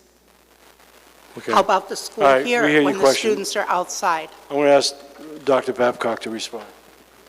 Sure, thanks, Mayor. So we have, we operate 9 wastewater treatment plants, and wastewater is does have odors. And so we have odor control systems at the treatment plants, but they're not necessarily able to capture all odors all the time, depending on, and so it's going to depend on, wind conditions and things like that at the time. But it is important to note that the emissions from a wastewater treatment plant that are odorous are not toxic necessarily, especially at levels that would be experienced off-site. So we do have very strict... Is one of the emissions, hydrogen sulfate? Hydrogen sulfide, yes, it is. Okay, because for instance, I cannot go hiking up around the volcano on the Big Island because I have asthma. Right. So I'm very sensitive to the sulfite. Right. And so so hydrogen sulfide is a regulated compound that we have air emission permits from the State Department of Health, as well as that's the primary compound that's measured in air pollution from a treatment plant. But it's kind of like many things, if you have asthma, it could be toxic for you if it causes an asthma attack, so. Yeah, so hydrogen sulfide is toxic to any person with or without asthma, so it is regulated, and it's regulated at the fence line, so-called fence line of the treatment plant, and so it's monitored I live on the other side of the fence. Right. So, and very, very strong, yeah. So strong you have to go inside. Yeah. Well, so, and I understand that, but I can tell you that we do have a permit, and we meet the permit for the air emissions. Occasionally there would be some excursions where it's not met, but for the most part it would be met all the time. Otherwise we would have continuous fines and stuff. And some people are of course more sensitive to odorous compounds and things than others, and so we basically do what we can, and it's not a continuous problem or something that would be hazardous to health.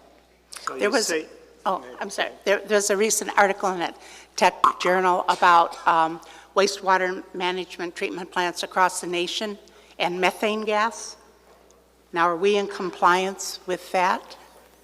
Yes. So methane is emitted as a degradation product from wastewater treatment, and so we are required to capture that and either burn it in a flare, or in Honolulu, it's recovered and the Hawaii Gas Company cleans it up and injects it into their pipeline and sells it to customers for use in homes.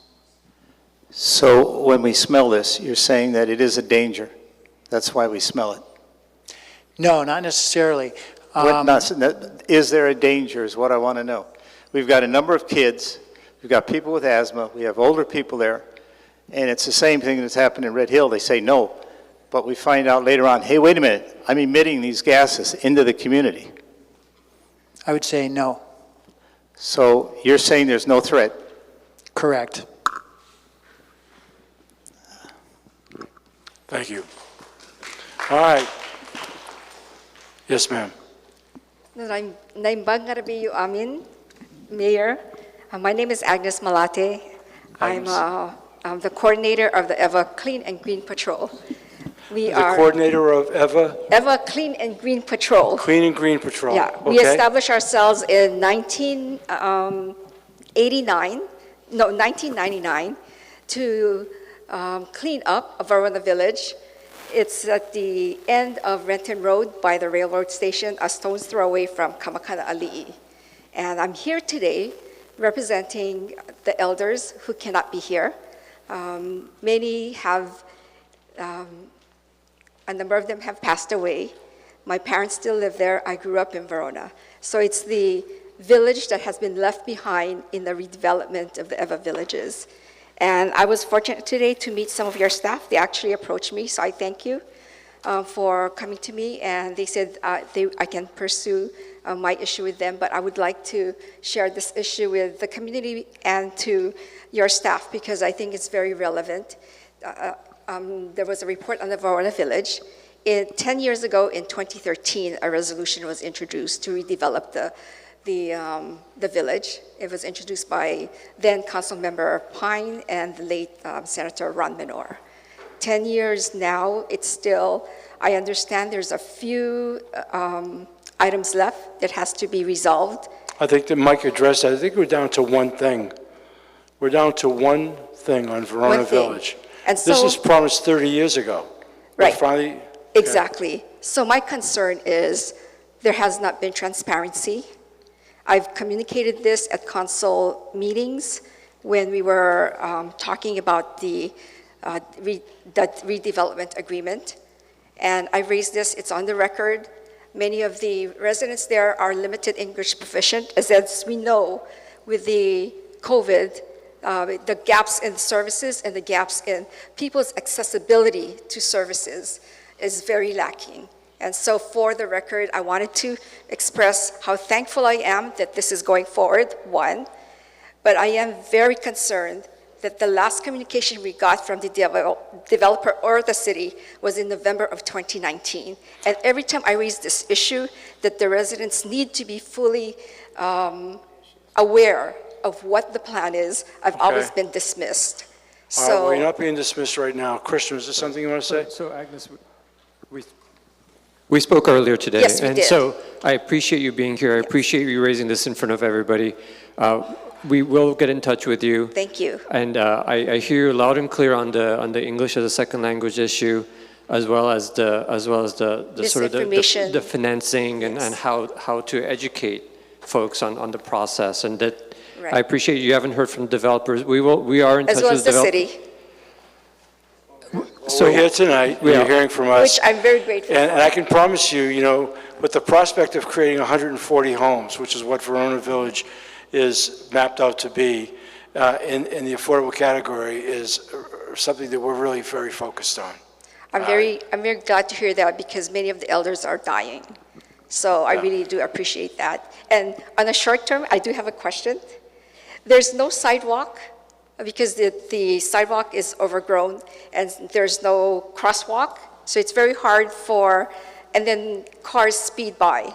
So if there could be some signs that say slow down or a flashing sign and for the grass to be trimmed so that the residents can actually walk to cross where the intersection is, where Renton Road and Kapolei Parkway. All right, we'll get on that. Thank like you. I said earlier, everything is being recorded tonight. Wonderful. And we plan on following up that way. Great. Okay? I applaud everybody with that. Thank Okay. you. Sir. Mayor Blangiardi, thank you for giving us this opportunity to speak on the issue that concerns thousands of residents, the long-delayed Makakilo Drive extension. I am Terry Welch. My wife and I purchased our home in Makakilo 30 years ago. For 30 years, my wife and I have driven 2 miles down Makakilo Drive and then 3 miles on H1 just to reach the area that is now the freeway interchange for Kualakai Parkway, because the remaining short extension from Makakilo Drive to the existing freeway exchange has never been completed.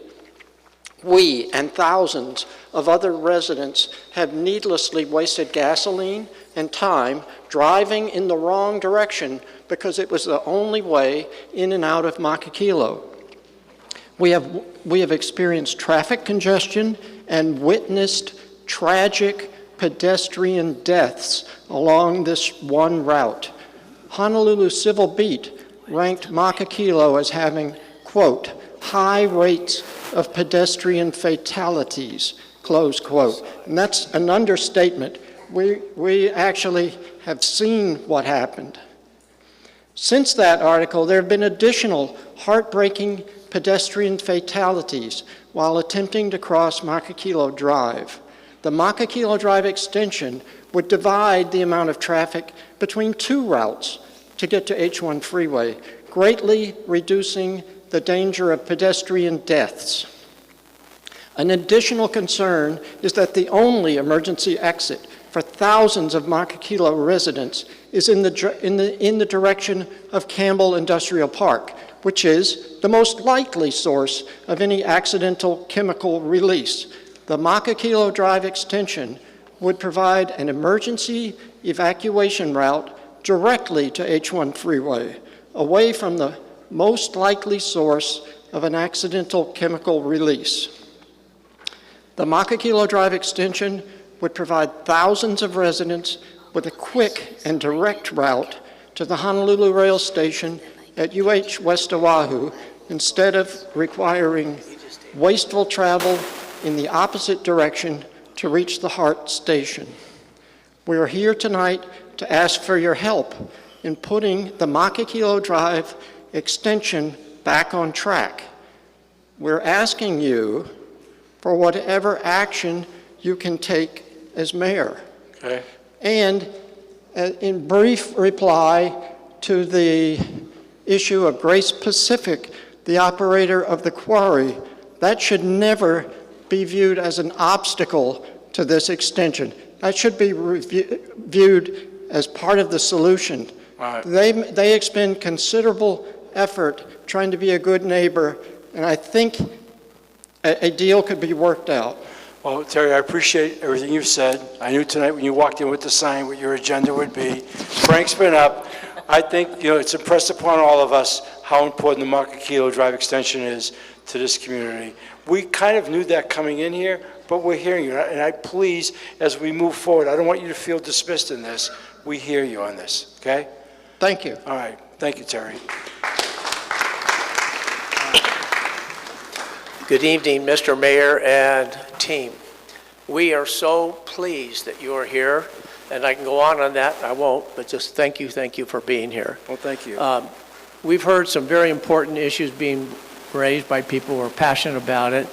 The issue we have pales by the level of intensity and concern that they have, but ours can be a real serious issue, is a serious issue, and we think it might be something a little easier to take care of. This community out here has some of the most beautiful landscape and sidewalks in the whole city. We have 12-foot sidewalks, up and down miles. They're wonderful, and even some of them have little bike lanes, striped like a street, so people can ride bikes, and we welcome that. We love it when we see couples coming out with their kids and riding it. What we don't like are these electric bikes, the little electric scooters. Some of them go, we don't mind if they slow down, and I would say half of them do. But half of them are blowing by us. They come up behind us. We don't even know they're coming. My wife is blind with her guide dog. The guide dog is real true on the step, but they step a little sideways to hit the grass. She's been almost hit 3 times in the last 2 months by people going at least 20, 25 miles an hour, coming over here, walking up Keoneula. Some little kid had a new little electric bike, and he must have been doing 25 miles an hour. I don't know, it's a little bit like the horses are out of the barn, okay? They're all over the place. How do we corral these things? The only answer I can think of is speed limits on sidewalks. I don't think that's unreasonable. 5, 8 miles an hour, max. You're doing 15, 20 miles an hour, the police shoot them with a radar gun, take the bike away, give them a receipt, pay a fine, and he gives it back. All right. I just think it's a dangerous issue. And I think every one of you here have been on sidewalks where you've seen these guys. On Kapolei Boulevard, there's some that are doing 30, 40 miles an hour on these new big high-powered electric bikes. Okay. It's really dangerous. I think it's something that's fixable. You see them coming, you see them going 15, 30 miles an hour, 20 miles an hour, zap them. Take the damn bike away. All right, Thank you. I promise you we'll take that under advice and see what we can get done.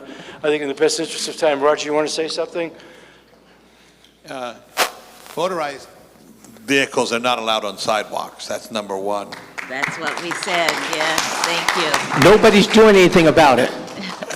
Number two, in order to ride a motorized vehicle, you have to be at least 15 years old. I see a lot of much younger children riding these vehicles. worries me too. So we're in the process of drafting an ordinance to regulate motorized mobility devices. Our thinking now is that that they will be allowed on roadways less than 25 miles an hour, no more. So on local streets, but on roadways, not on sidewalks. And we're gonna, we're considering, especially for younger people, to require helmets for them, because there could be catastrophic injuries to some of our keiki too, that ride these things. They're here to stay. They're electric. They're a new technology. They're not going to go away, but I share your concern. Thank you very much. Thank you. Thank you. No, that's okay. All right, we got 25 minutes left. Sir, here we go. Steve Fredette. Steve. Directed to Roger, my counterpart previously stole what I was going to tell you. How about making a condition of renewing the permit with Grace Pacific, that with a quarry right there, they fill in. Now we have no cost for a bridge. If I gave the impression that I thought Grace Pacific was an obstacle, I didn't mean to do that. Okay.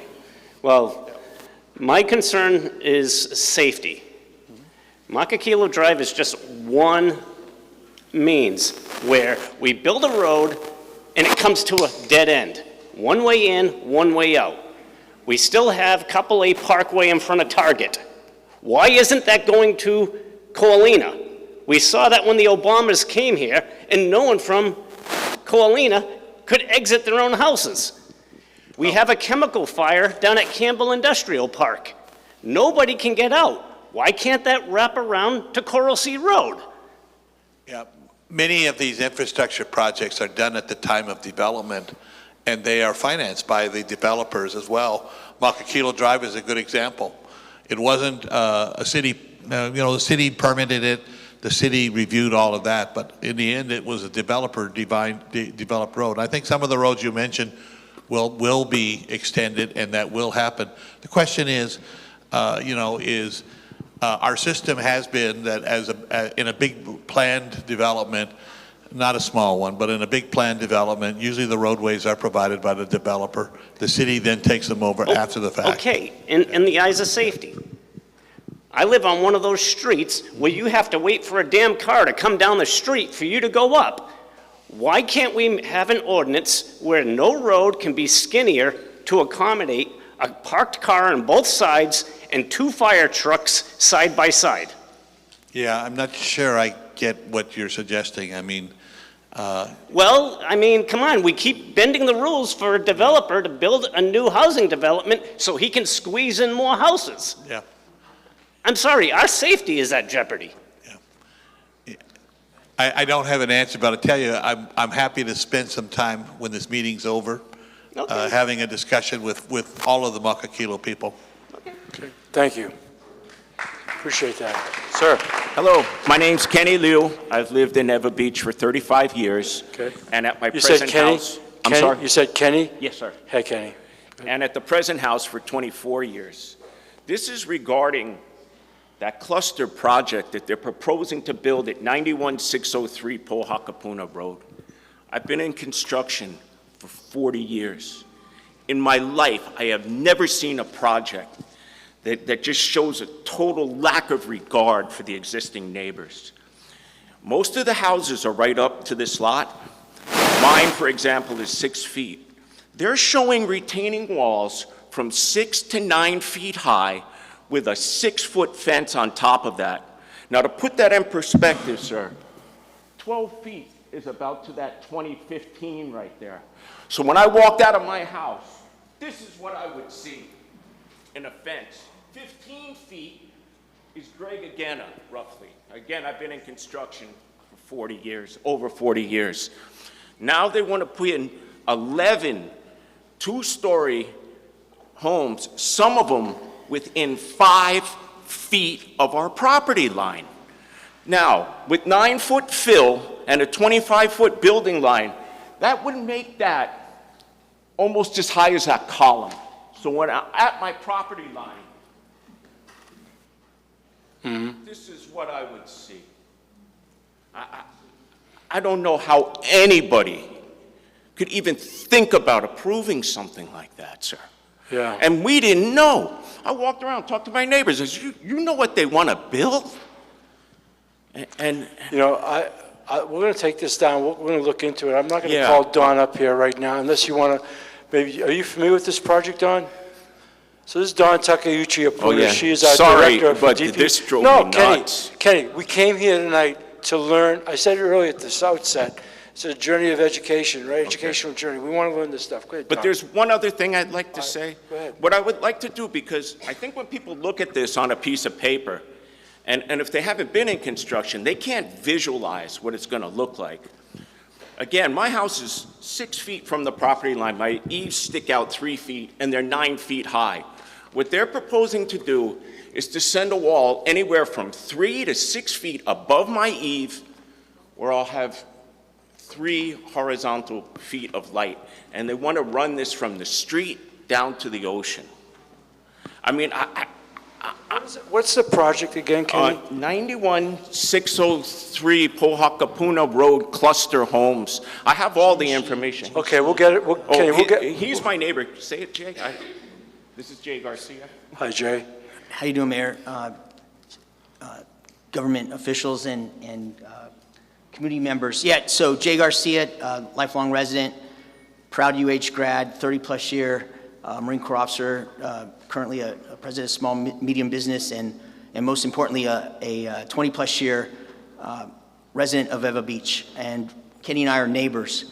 Jinshi, a foreign Chinese foreign investment company, has had that property for about 6 years now. They're the ones that were in the news a few years ago for pulling some debris out of the ocean and getting a moratorium or something from DPP. Now they're talking about this cluster housing.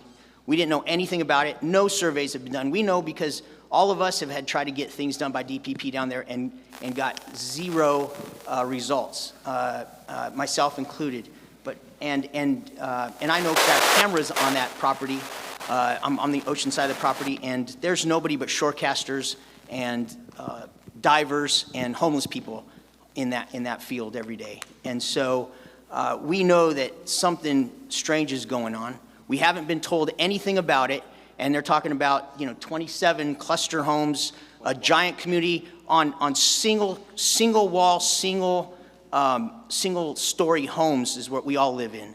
Okay. And right up to the property. I hear you, Kenny. John, do you have anything? I'm not familiar exactly with that project, but I'll give you my card, and if you can email me all the specifics, then I will. There's one last thing I'd just like to add. What I would like to do is, What I'd like to do is just build a quick mock-up of what a 12-foot and a 15-foot wall would look like on the property. I'm in construction, so I'll throw up some 2x4s, some plywood, stand it up, and then what I would like is, maybe a representative of yours, Mr. Mayor, or some other government officials, to please come out, and I'd really like the news to be there, and take a look at it. Look at what they're proposing. It just blew my mind. Don, if it wasn't for Senator Favela's team just 2-3 weeks ago, we wouldn't have known anything about it. And we're being told it's already in the works. Yeah. And again, no surveys. And I'll just point out again, this is the second time we've had foreign investors on our street. We've already had 2 more homes bought. They bought them over a year ago. They're fixing them up. They're not renting them out. They're not selling them to anybody. What are they doing with those homes? I actually talked to one of the guys, and he's done projects with the developer of the lot. Okay. Foreign nationals. This is just All right, so unbelievable. it's not been built yet, right, Kenny? Oh, no. Okay. No. All right. Oh, no. All right, son. You give us that. Don will give you her numbers. We'll look into this, I promise you. We'll be back to you, Kenny. Thank you. Thank you so much. All right. Senator, I'm going to ask these people, if you want to come up and say something, let me just let this lady go. Yes, ma'am. Go ahead. Go ahead, ma'am.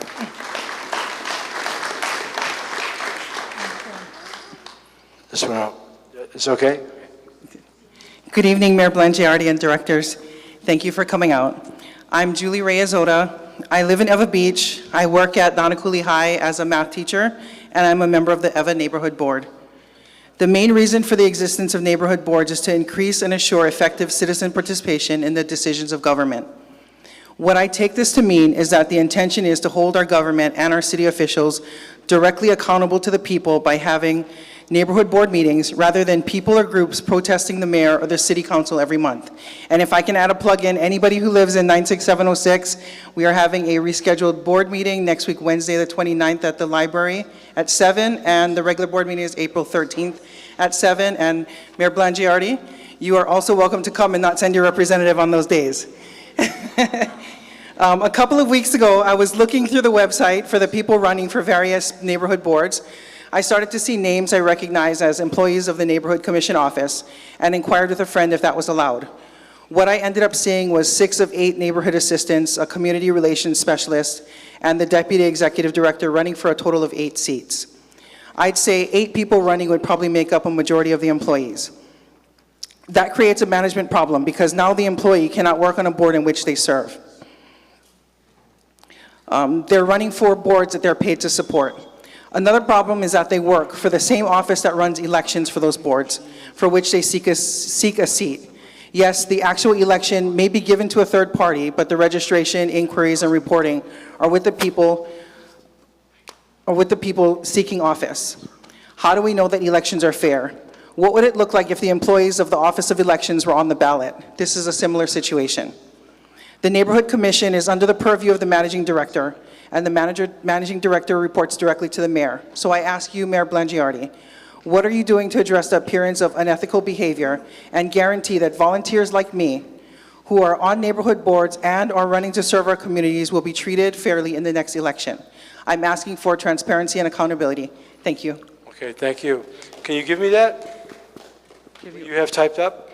Oh, it's like a whole bunch of write-ups. How about you give me your card and I'll send you an email? I'll give you my card. Send me some stuff because, you know, I'm just learning about that right now. Okay? March 29th and April 13th, you can see me live at the library if you want to come. Okay? I heard you. All right? Okay, I'm a little hesitant to say yes to that automatically because I don't know what's on my schedule, but we're getting this down. I'll follow up with you. Okay, thank you. All right? All right. I know, I saw. Yeah. I can let her go. Go ahead, man. Yes. Go ahead. Go ahead, yeah. We'll see what time we have depending on. Go ahead, ma'am. By the way, before you start, I just saw Councilwoman Tapola come in. Andrea, Councilwoman Tapola is here. I'm sorry I didn't see you earlier. I would have introduced you earlier. My apologies. Good evening. Thank you all for coming. Thank you all for coming. It's wonderful to have the opportunity to express our opinions. My name is Fair Bruckberg. I'm from Makakilo. This is not about the extension, but I 100% agree with that. It's okay. It's about assessments.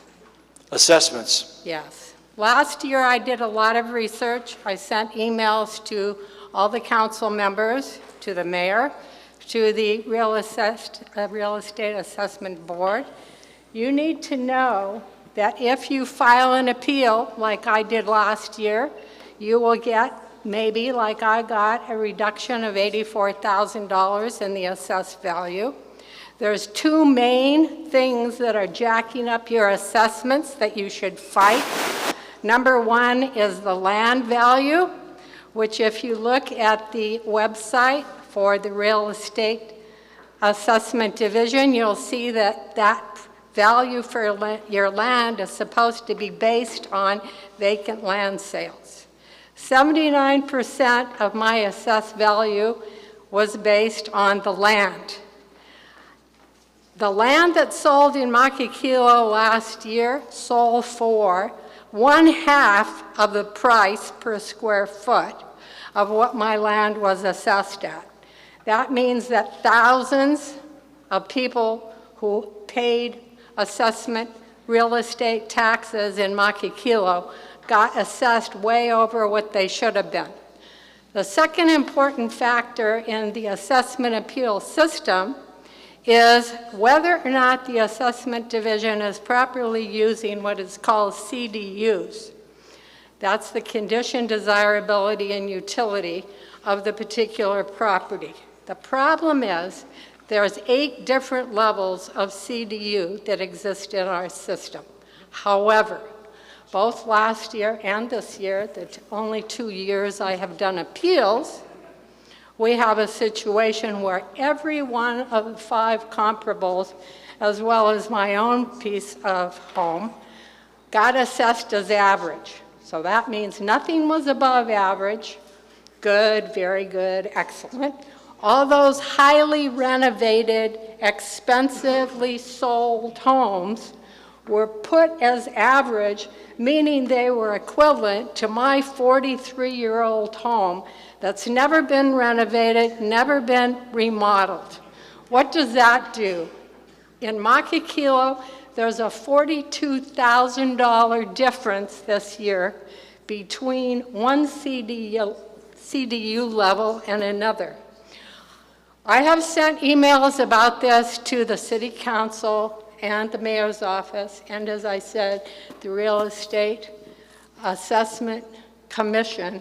I got no answers back.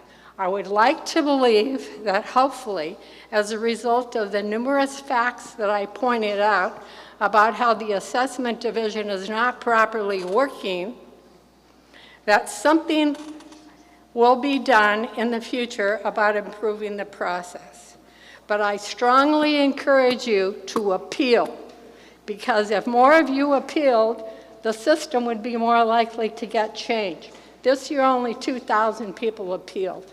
That's pitiful, considering the amount of money that those people could save, especially the seniors like me that are on fixed income.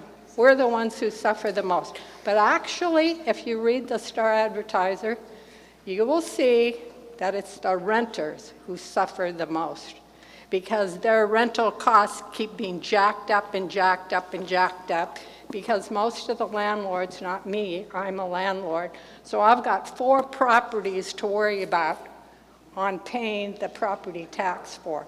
So I have a greater interest than the average person in appealing the assessment. So my question is, what is going to be done? Yes, I strongly appreciate... I don't know if I'm going to tell you something specific tonight, but as Andy told you, we're taking this into account. I think you just presented a very compelling case. It's not the first time I've heard something like that. You know, and I'm not making any excuses for us. We just got to the dance, but this is very real, and we're going to see what we can possibly do. As I said earlier, the exemption we wanted to do, and we did, is to provide some immediate relief, but we're not kidding ourselves or deceiving ourselves that there aren't long-range problems and potential solutions. So, Sarah, you made a great case. I appreciate it. Thank you.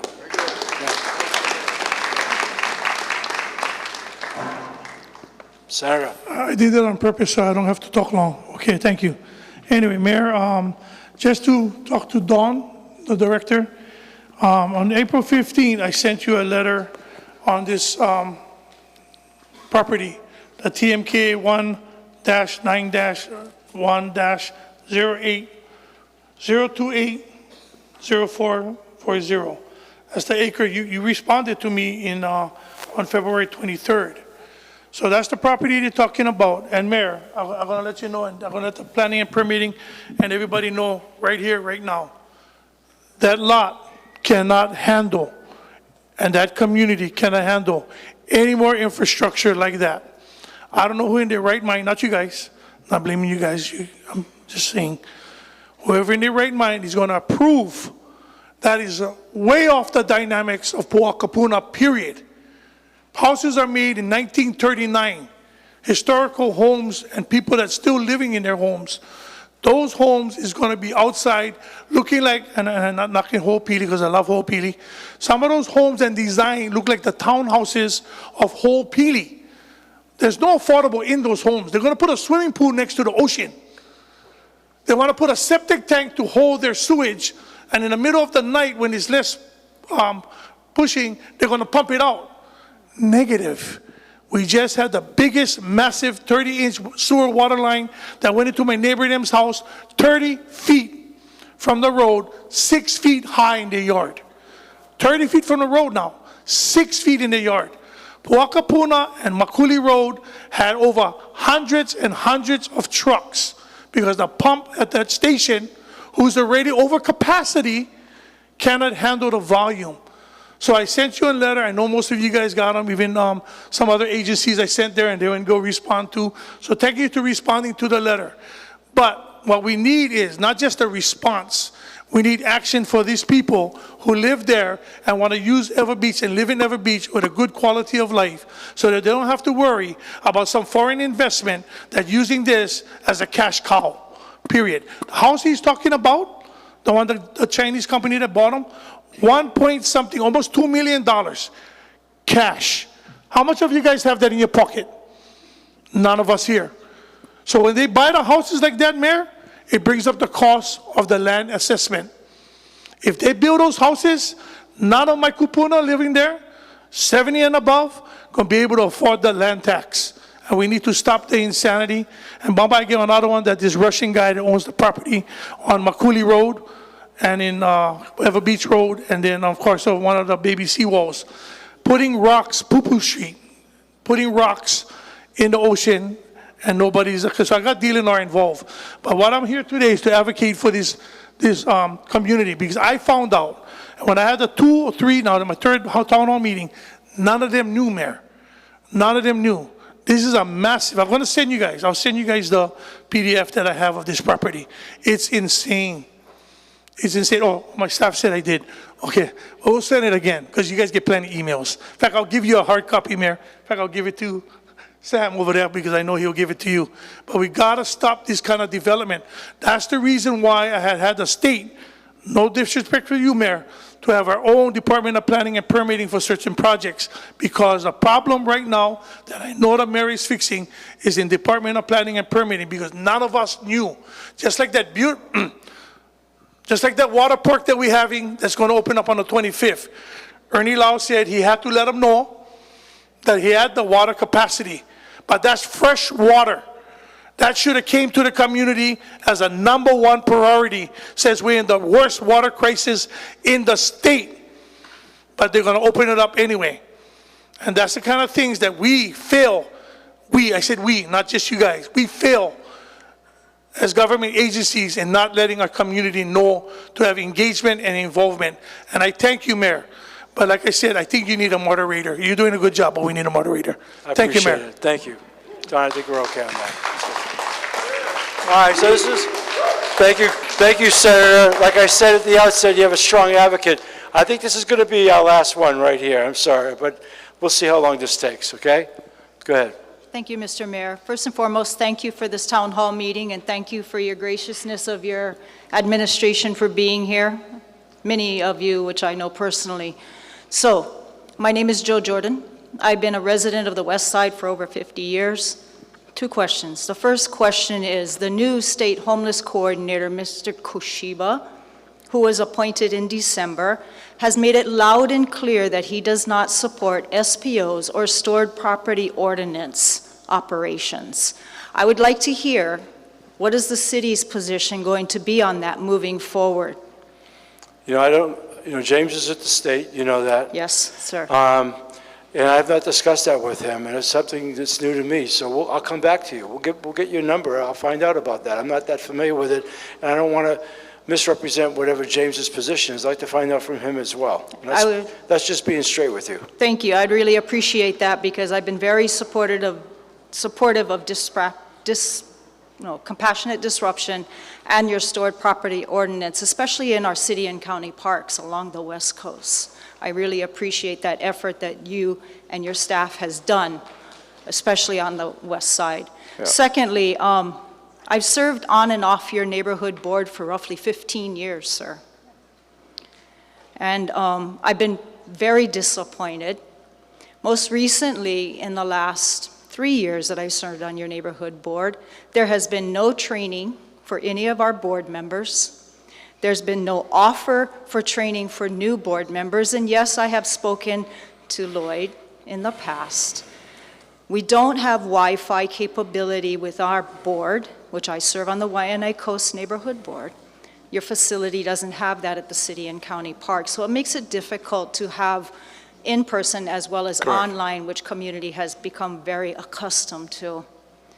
Unfortunate, sir, I know of 4 other board members who have served on the neighborhood board probably since 1994 that has chosen not to run in this upcoming election, including myself. And that was a very heartbreaking decision for me to do that, but I'm finding it very unproductive at the neighborhood board level when you only have a few of the board that does a major part of the work, when many people just come on the board members as stepping stones towards running for office or running for something else in the community and just sit on the bench. Okay. And I don't know how to address that when I don't know we're either. non-paid elected. Since Lloyd is sitting right here, I'm not going to have, I don't think you have to do it tonight, Lloyd. We hear you on that. Thank you very All much. right, I appreciate that very Thank you. much. All right, go ahead. Last one, go ahead. Thank you, Mayor. My name is David Alcos, representative out here, District 41. First of all, I want to thank the mayor. He came out at ʻEwa Beach with us on the walk last week, neighborhood watch. So thank you, Mayor, for coming out. ʻEwa Beach grown over 30 years, 40 years, about 30 years, probably 10 times to 15 times the size that it used to be. Development came out really strong here, and they're still developing. One of the things that is left behind and not being developed here, and I hope that you can bring more infrastructure. Last time you came, you know, you was going to put it in your playbook to help us to get more beautiful beaches here. Our beaches haven't really been touched. We did a road improvement thanks to Kehau. Kehau is an awesome worker in our community. So thank you, Kehau, for really advocating our Andrea, Augie, really great help. But it's not enough for what we have in our community that's been over 15 times the size. So before it used to be like 4,000, 5,000, now we get 45,000 or more in our community. And our beach looks the same as it was back in the days almost, and sometimes even worse. David, what do you want done to the beach? We want more bathrooms. We want more infrastructure. We want more roads. We want our parks to be more quality, nice parks for our kids. This has been raining and our parks looks good now, but once the raining season over, our kids playing in dirt and rocks. We just need quality. We want upkeeping. We want a swimming pool. We don't even have a swimming pool for 40 years in our community. We want a swimming pool maybe we can share with different schools, that an Olympic school, that Olympic swimming pool that we can have in here. So that's some of the things, and also safety on our speed bumps and our roads for our community. If you can help us with that, again, well, I can tell you, Laura Thiel's not here tonight, Kehau is, but I can tell you, Laura has been in our face about the lack of gymnasiums and the lack of swimming pools. So I just want you to know that and have great confidence in her ability as head of the Parks and Rec. So we hear you, David. Okay. Thank you. What more can I say? I appreciate you saying it. And I appreciate you coming out. Thank you. Okay, you're welcome. All right, anybody want to say anything?